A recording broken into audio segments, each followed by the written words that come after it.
What is causation? Causation is a relationship between cause and effect. In civil law, it's not enough to say, I fell down that hole in your property and I broke my leg, So that's not enough to establish liability on the part of the person who owns the property or the land.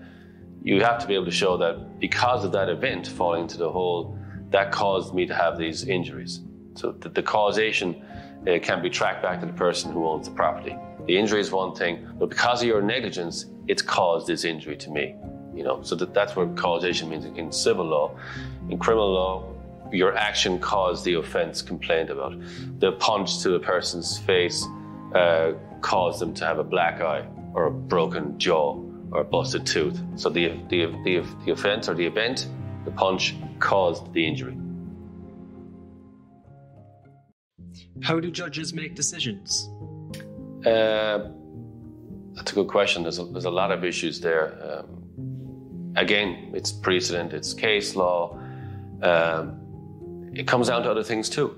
It comes down to other intangible things like weather outside, if they got caught in a traffic jam that morning, if they were involved in an argument with their partner at home. These things do act in the background, and they do affect decision making, although not consciously, but it does happen.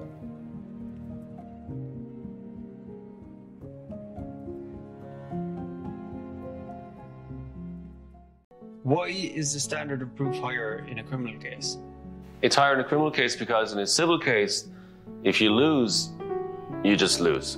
And yes, you pay costs. It's a monetary penalty to you if you lose in a civil case.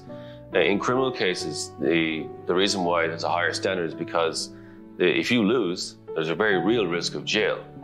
And judges tend to think in terms of weeks, months, years. So you'd have a long time in jail thinking about what went wrong. So for a judge to kind of make that decision to deprive someone of their liberty, which is what jail is, they have to be very, very sure. And that's why it's much, much higher than civil law. What are the main characteristics of criminal law? Its main characteristics would be said to set up a system whereby offences are clearly determined. If the law is broken, that a person should be punished for it.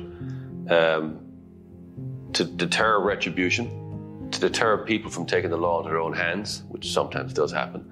That if an offence is alleged, that you should go through the official channels to vindicate that, but also to set up a system of deterrence, and in some cases it has a rehabilitative function, where they hope that people who go through the system can be rehabilitated before they exit it.